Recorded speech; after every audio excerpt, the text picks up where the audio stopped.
klan keluarga Ba'alwi yang ada di Yaman, Hadramaut, 800 sampai yang pada tahun 1000 pindah ke Indonesia, mengaku dirinya sebagai keturunan daripada Kanjeng Nabi Muhammad Sallallahu Alaihi Wasallam.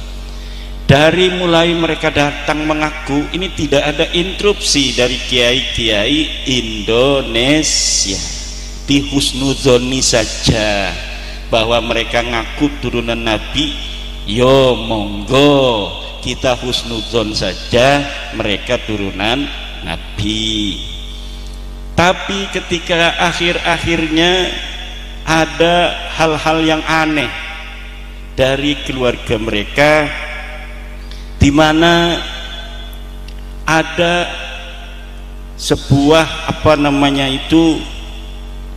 jauh panggang daripada api dari pengakuan mereka sebagai keturunan Kanjeng Nabi dengan akhlak-akhlak yang ditunjukkan, dengan doktrin-doktrin yang ditampilkan. Ada yang ngaku lagi ceramah sebagai, saya ini cucunya Rasulullah, dalam tubuh saya mengalir darahnya Rasulullah. Ada lagi yang menghina-hina ulama.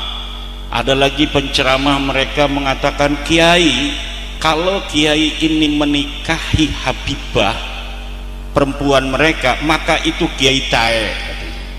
Nah ini naudzubillahi min. Ada lagi yang ngomong, kalau umpamanya ini pengasuh pesantren Ba'alwi ini yang ngomong, kalau kiai sudah pintar, santri sudah pintar, sudah pintar ngaji, jangan sampai merasa dirinya ini sama dengan kabaib. Kalau misalnya kiai merasa dirinya dengan ilmunya derajatnya sama dengan kabaib, maka ini kiai yang tidak akan mendapat syafaat dari Kanjeng Nabi Muhammad Sallallahu Alaihi Wasallam. Nah, dari berbagai macam itu, apalagi tentang ngaku-ngaku sejarah, pembelokan makam yang tadinya KRT Sumotiningrat kok jadi orang binnya bin Yahya, Pangeran Diponegoro jadi Bakbud. Lah orang Jogja asli kok jadi Bakbud, ini piye? Jadi aneh gitu. Kemudian katanya NU didirikan oleh Hasyim bin Yahya, padahal dalam sejarah kita yang saksi hidupnya masih ada videonya, Mbah As'ad Syamsul Arifin. Itu tidak ada cerita-cerita bahwa NU didirikan oleh Habib-Habib, itu tidak ada. Yang ada Mbah Hasyim Asy'ari minta petunjuk kepada gurunya Mbah Khalil Bangkalan. Kemudian Mbah Khalil Bangkalan mengirimkan tongkat, mengirimkan tasbih kepada Mbah Hasyim bahwa keinginan untuk menyatukan kiai-kiai pesantren yang ada di Indonesia direstui, diantarkan oleh Mbah Khalil dengan perantara Mbah As'ad Syamsul Ngarifin. Lah Mbah As'adnya baru meninggal, videonya masih ada, cerita tentang sejarahnya masih ada. Di situ ndak ada kabib-kabiban. Lah sekarang kok sampai bikin LKS di DKI Jakarta, ada LKS untuk MI, katanya pendiri Nahdlatul Ulama salah satunya Habib Qasim bin Yahya. Lah ini aneh. Banyak lagi. Ini tadinya video ini akan kita bisa tahu bagaimana pandangan mereka sih sebenarnya, sikap mereka terhadap Nahdlatul Ulama.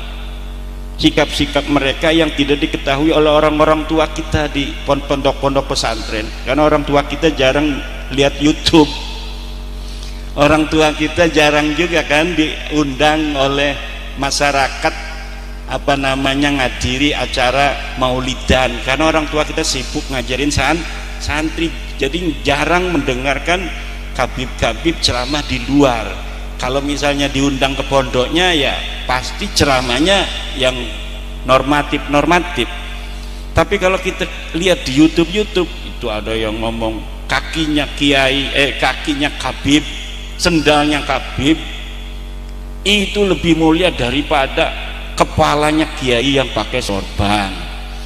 Inilah bapak-bapak yang membuat saya itu jadi kok kayaknya bukan cucu Nabi dah yang begini, nggak bakal cucu Nabi begini.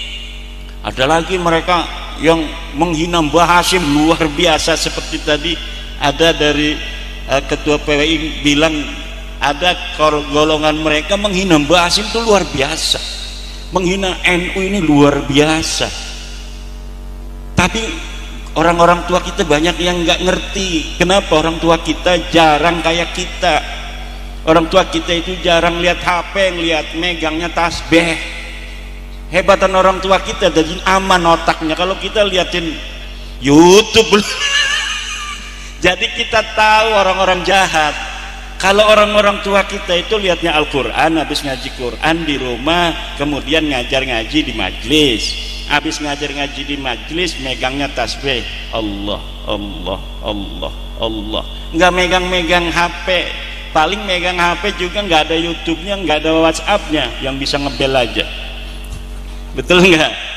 Lah inilah, jadi masih ada orang-orang tua kita yang belum tahu adanya fenomena-fenomena di tengah-tengah warga NU. Ini warga NU doang yang kena.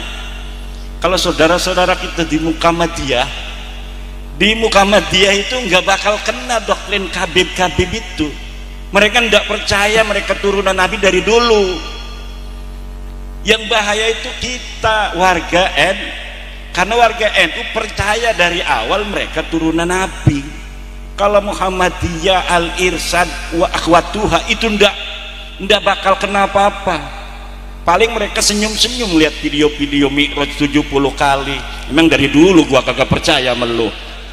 Tapi kita sekarang warga NU ini, saya ngomong petang-tang potong-tong begitu, nerocos itu banyak juga yang ngomong naon itu Cina itu, yang dari Sunda ngomong itu, ngomong opo kata orang Jawa.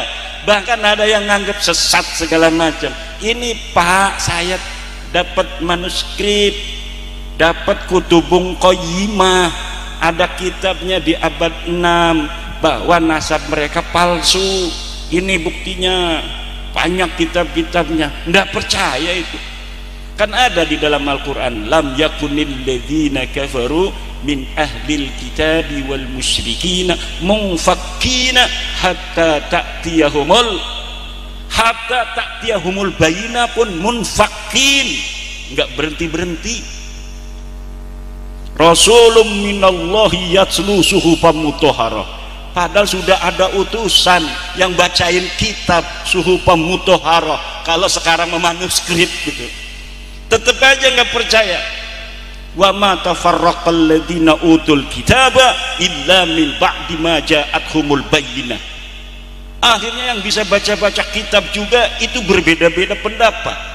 Dengan adanya tesis saya ini, yang bisa baca kitab pun berbeda-beda pendapat. Kenapa berbeda-beda pendapat? Karena ada kitab yang menerangkan, mereka nyambung. Kitab apa itu? Kitab setelah mereka mengaku, yang ditulis oleh mereka sendiri. Namanya kitab Al-Burqatul Musyiqah. Jadi di abad 9 Hijriah mereka ngaku turunan Nabi, bikin kitab. Saya nama Ali, bapak saya bin Abu Bakar bin Abdurrahman bin Muhammad Maulad Dawilah bin Ali Sahibid Darak bin Alwi bin Al-Ghayyur bin Faqih Muqaddam bin Ali bin Muhammad Sahib Birbat bin Ali Qori Qosam bin Alwi bin Muhammad bin Alwi bin Ubed. Ubed ini kemudian disambungin kepada keluarga Nabi, katanya bin Ahmad bin Isa. Luhur mereka namanya Ubed. Ubednya Ubed bin Isa saja, nggak ada Ahmadnya. Luhur mereka itu Ubed bin Isa bin Alwi. Ada yang mirip, Ahmad bin Isa, Alwinya ditaruh di belakang. Jadi Alwi bin Ubaid bin Ahmad bin Isa bin Muhammad An-Naqib, kemudian bin Ali Al-Uraidi bin Ja'far Shadiq bin Muhammad Al-Baqir bin Ali Zainal Abidin bin Husain bin Fatimah binti Nabi Muhammad. Ini silsilah mardudun la yuqbalu, silsilah yang ditolak, tidak bisa diterima. Kenapa ini silsilah kabib-kabib kepada Nabi ditolak, tidak bisa diterima? Karena silsilah yang ada di kitab mereka itu namanya khobar, berita. Berita itu mahtamalas sidqa wal kadzibah, sesuatu yang mungkin saja benar, mungkin saja salah. Kalau misalnya berita itu wafaqal haqqo fahada yuqbalu, kalau berita itu sesuai dengan kebenaran kenyataan, maka ini diterima. Ada berita ma khalafal haqqo fahada yuraddu, berita yang tidak sesuai dengan kebenaran, ini harus ditolak. Ada lagi ma la yu'rafu muwafaqatuhu wala mukhalafatuhu al haqqo hada yutawaqqafu. Ada berita yang tidak bisa diverifikasi kebenaran dan kesalahannya, maka ini harus ditangguhkan. Kalau nasabah alwi, masuknya ini bukan dia la yu'rafu muwafaqatuhu wala mukhalafatuhu, masuknya sudah ma khalafal haqqo, sesuatu yang bertentangan dengan kenyataan, sesuatu yang bertentangan dengan kebenaran. Kata ulama, berita yang ma khalafal haqqo hadza yuraddu, ini harus ditolak. Bertentangan dengan kebenaran dari mana? Bertentangan dengan 4 kebenaran.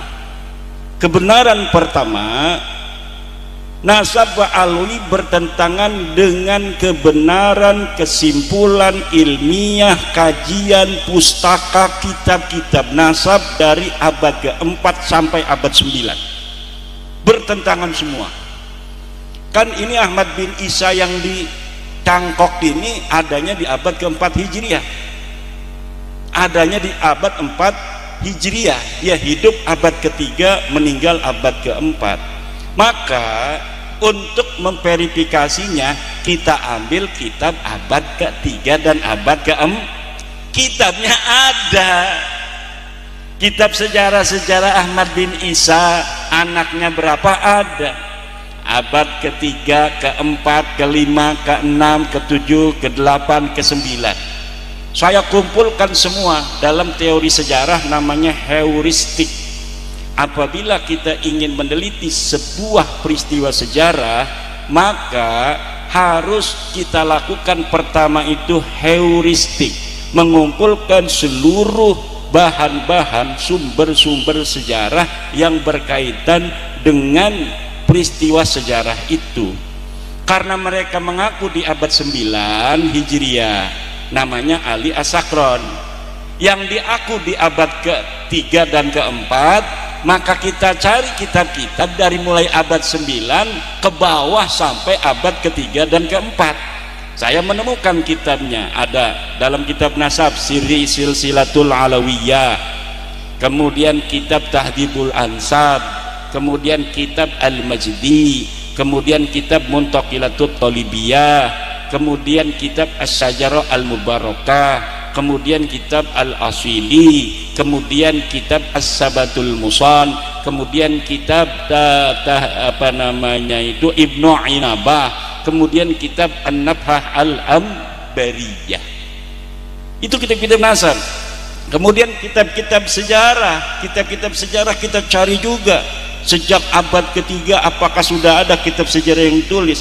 Di situ ada Sirah Ibnu Hisham, di situ ada kitab Tarikh Baghdad, ada yang di Yaman namanya Musallam Al-Lahaji di abad ke-5. Di Yaman juga ada Ibnu Samurah, namanya kitab Tabaqatu Fuqaha il Yaman. Ada kitab Al-Janadi, ada kitab Al-Iqlil, ada kitab Al-Kamil fit Tarikh dan lain sebagainya. Semuanya saya baca, saya cari. Ini seorang namanya Ubaid yang ngaku anak Ahmad bin Isa. Apa bener dia anaknya Ahmad bin Isa? Boro-boro menemukan dia anaknya Ahmad bin Isa, uang-uangnya bae laka, uangnya orono, sosoknya ini tidak ada. Bagaimana bisa menemukan kesimpulan sosoknya tidak ada? Karena dia mengaku adanya di Yaman pada abad keempat. Kalau ngakunya di Yaman abad keempat, abad keempat kelimanya sudah ada kitab yang menerangkan tentang fuqaha Yaman, namanya Ibnu Samurah Al-Ja'di. Kata kitab Ba'lawi, ini Ubaid ini imaman mujtahidan, ulama besar yang jadi mujtahid. Lah kalau misalnya mujtahid masuk dong dalam kitab Tabaqat Fuqaha Yaman. Silakan cari bapak-bapak di internet, truk Tabaqat Fuqaha Yaman abad kelima Ibnu Samurah Al-Ja'di. Nggak ada itu sosok Ubaid itu. Kemudian katanya dia punya apa namanya itu cucu namanya Muhammad Shahib Mirbat, pada abad ke-7 meninggalnya. Kita cari tuh di Mirbat itu ada ulama-ulama besar yang bareng dengan beliau, namanya Muhammad Ali Al-Qal'i, sama-sama meninggalnya di abad itu. Kita ambil kitab sejarah yang menerangkan Mirbat, kita dapat kitab Al-Iqlil yang menerangkan ulama-ulama di Mirbat, kita dapat kitab As-Suluk fi Tabaqatil Ulama wal Muluk yang nerangin ulama-ulama di Mirbat. Yang lain disebutin, Muhammad Shahib Mirbat ini tidak disebutin. Katanya dia gurunya guru, ulama di Mirbat semua muridnya dia. Tapi kenapa murid-muridnya ada, dianya kagak ada? Karena memang itu hanya nulis-nulis saja. Kayak sekarang ini gurunya anu, ini apa namanya mendirikan NU, ini apa namanya menjadi penentu tanggal kemerdekaan Indonesia. Peristiwanya nggak ada, nggak begitu. Pak Anhar Gonggong mengenai bagaimana apa Soekarno apa benar malam-malam itu ke rumah Habib sebelum membacakan proklamasi, yang nggak ada. Bagaimana dia ada di rumah Habib, orang dianya habis dari Rengas Dengklok kemudian langsung persiapan membacakan apa namanya itu teks proklamasi sampai jam 6, sampai dia nggak puasa karena sakit. Ada beritanya, sejarahnya ditulis, dia sampai pagi nggak bisa tidur, salah lagi, dibuang lagi, salah lagi, ditemenin oleh orang banyak. Dan tidak ada peristiwa dia ke rumah Habib minta doa, minta restu untuk membacakan teks proklamasi. Tapi kan sekarang ditulis, banyak juga akhirnya yang percaya, dibikin juga YouTube-nya. Apalagi kalau yang ngomong orang besar, yang ngomong orang gede, ulama besar, waliullah, ya orang banyak percaya. Tapi qad tabayyana rusdu minal ghai, telah jelas yang baik dan yang buruk, telah jelas sekarang mana yang benar, mana yang salah. Nasab mereka tidak terverifikasi, nasab mereka bertentangan dengan kebenaran kitab-kitab nasab. Yang kedua, nasab mereka bertentangan dengan kebenaran tes DNA. Ini yang sulit dibantah ini, qot'i ini. Kalau tes DNA itu qot'i, kalau kita datang ke dokter, Pak dokter, darah saya periksa, golongan darah saya apa? Ada yang O, ada yang A, ada yang B, ya kan? Ada yang AB. Itu ya karena mesin yang ngitung, kita sampelnya diambil, taruh mesin, seret, oh ini golongan darah O. Begitu juga tentang tes DNA, diambil sampelnya bisa dari rambut, bisa dari darah, bisa dari ludah. Nah, ludah ini sekarang ada dengan cara ludah, tidak menyakiti kan, kalau ludah tinggal begini bisa disampel di mesin kemudian kelihatan. Oh ini Kiai Nurholis dulu leluhurnya adanya di Jawa Tengah sampai leluhur ke 50. Nah, leluhur yang ke 51 ini adanya di Pakistan.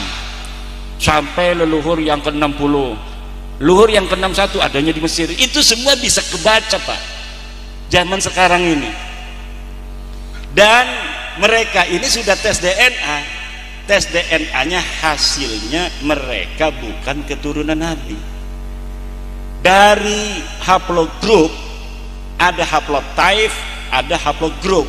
Haplogroup itu dari Nabi Adam kemudian punya anak, itu masih satu paling kan. Nanti kalau punya keturunan yang lebih banyak ada mutasi genetik, nanti ada B, C, D gitu. Nanti kalau mutasi lagi keturunan Nabi Hud, Nabi Daud, Nabi Anu berbeda misalnya.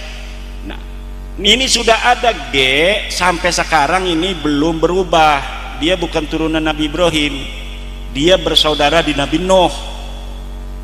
G ini saudara di Nabi Nuh. Nanti Nabi Nuh punya keturunan. Ini haplogrupnya bermutasi dari IJK menjadi J1. Dari J1 sampai sekarang belum bermutasi Nabi Ibrahim. Nabi Ibrahim yang J1 sampai sekarang keturunan garis lakinya sama semua haplogrupnya. Jadi kalau keturunan Nabi Ibrahim itu garis laki-laki, dari sekarang ini sampai Nabi Ibrahim itu DNA-nya semuanya sama dengan Nabi Ibrahim. J1 merek haplogrupnya. Nabi Muhammad itu garis lurus lanangnya laki-laki kepada Nabi Ibrahim. Nah, setelah seluruh para sarip-sarip sayyid turunan Nabi yang ada di Timur Tengah itu dari berbagai klan itu diuji, banyak yang lulus, ribuan marga lulus jadi keluarga Nabi. Beberapa keluarga enggak lulus. Yang enggak lulus ini termasuk Ba'alwi, karena haplogrupnya Ba'alwi Kabib ini bukan J1 tapi G. Mana G itu? Bukan orang Arab, bukan turunan Nabi Ibrahim, tapi orang Kaukasus yang ada di Asia Tengah. Itu negeri di mana dulu Ya'juj Ma'juj aja di situ.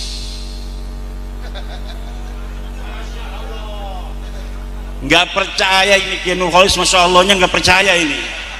Lihat di YouTube. Karena sebelum isu nasab masalah Ba'alwi ini booming, itu ada juga isu nasab tentang Yahudi Khazar. Yahudi Khazar itu haplogrupnya G kebanyakan. Itu sebelum booming masalah nasab Ba'alwi, itu dunia digegerkan oleh terbongkarnya nasab Yahudi Israel. Ternyata Yahudi Israel yang selama ini mengaku turunan Nabi Ibrahim, dengan ada tes DNA ini terbongkar bahwa Yahudi Israel bukan turunan Nabi Ibrahim tapi turunan Yahudi Khazar. Eta masalah nama sudah terbukti tahun 2010-an. Itu orang-orang Yahudi yang sekarang mengaku dia ada di Palestina ini sebagai keturunan Ibrahim. Saya kembali ke tanah Palestina karena Palestina ini adalah tanah kami, tanah leluhur kami, Nabi Ibrahim alaihissalam. Setelah dites DNA, itu orang-orang Israel DNA-nya G karena dia keturunan Yahudi Khazar, turunan Yahudi yang bukan turunan Nabi Ibrahim, asalnya dari kerajaan Kaukasia Khazaria yang sekarang itu Tajikistan, Turkmenistan, sekitaran itu Turki segala macam itu kebanyakan haplogrupnya G.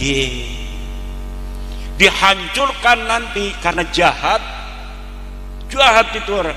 Dia bukan orang situ, dia orang nomaden.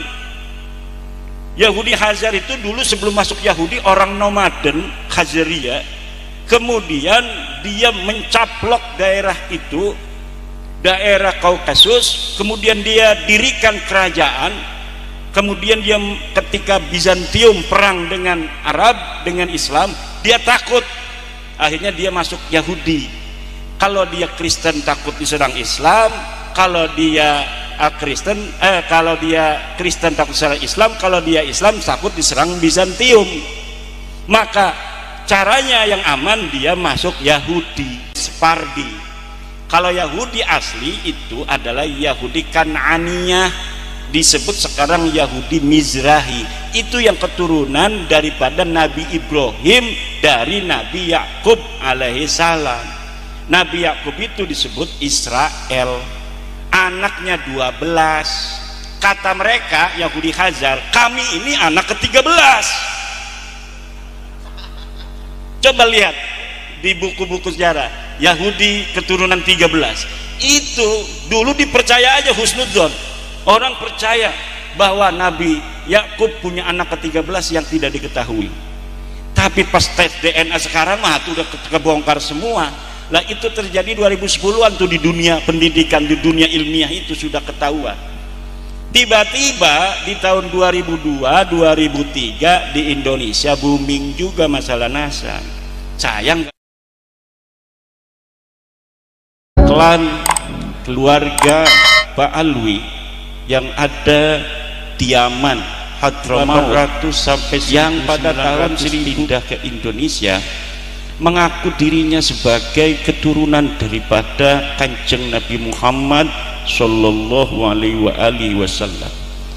Dari mulai mereka datang mengaku, ini tidak ada interupsi dari kiai-kiai Indonesia, dihusnudzoni saja bahwa mereka ngaku turunan Nabi. Yo monggo kita husnudzon saja mereka turunan Nabi.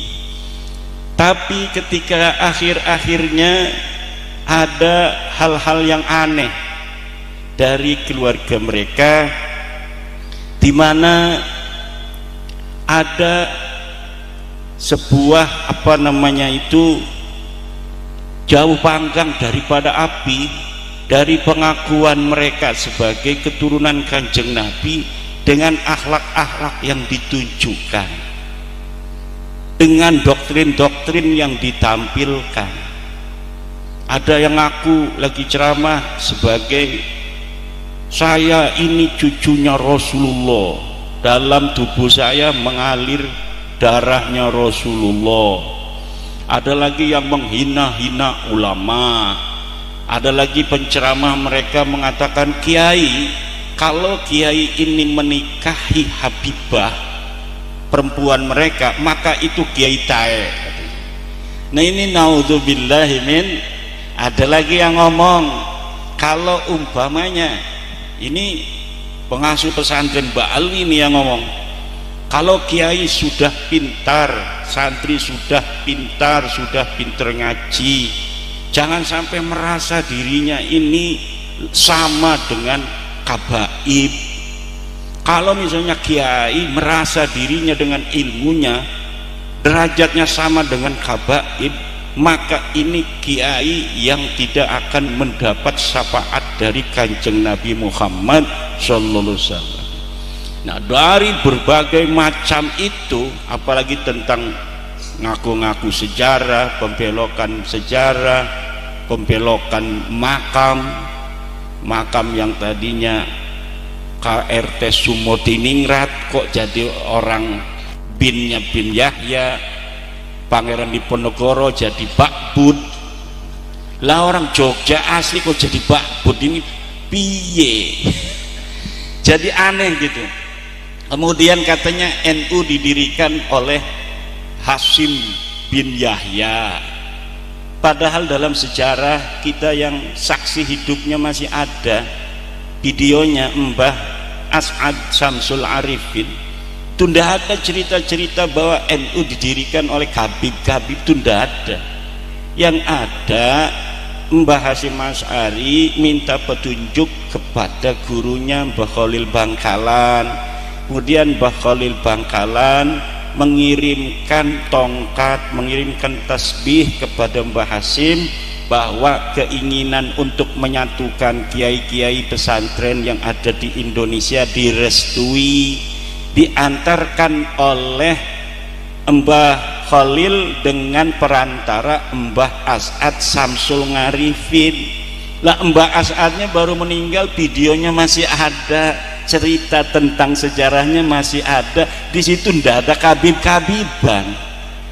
Lah sekarang kok sampai bikin LKS, di DKI Jakarta ada LKS untuk MI, katanya pendiri Nahdlatul Ulama salah satunya Habib Qasim bin Yahya.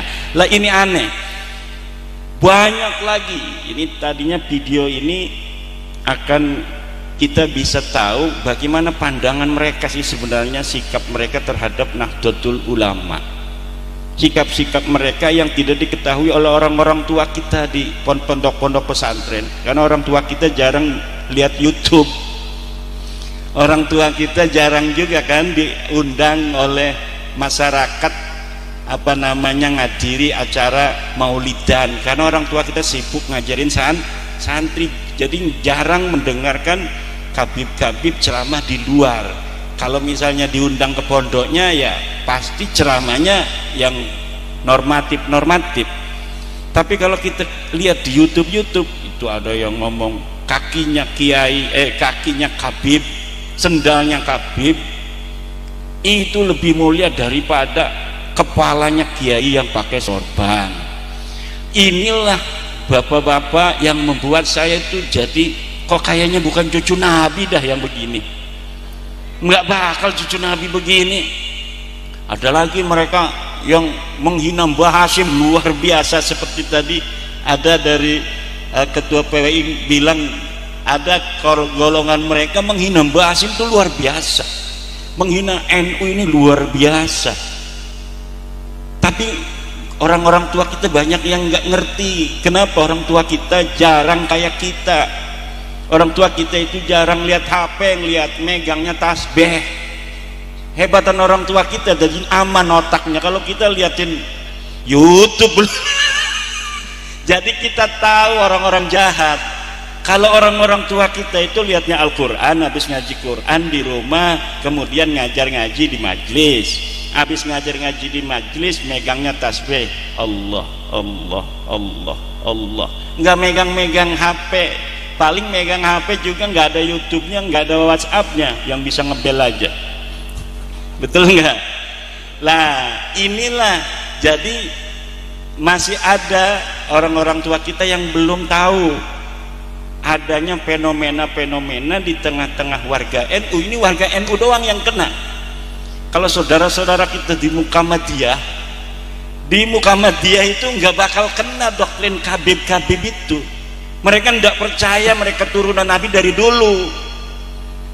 Yang bahaya itu kita warga NU, karena warga NU percaya dari awal mereka turunan Nabi. Kalau Muhammadiyah, Al-Irsyad wa akhwatuha itu ndak bakal kena apa-apa. Paling mereka senyum-senyum lihat video-video Mi'raj 70 kali. Memang dari dulu gua kagak percaya sama lu.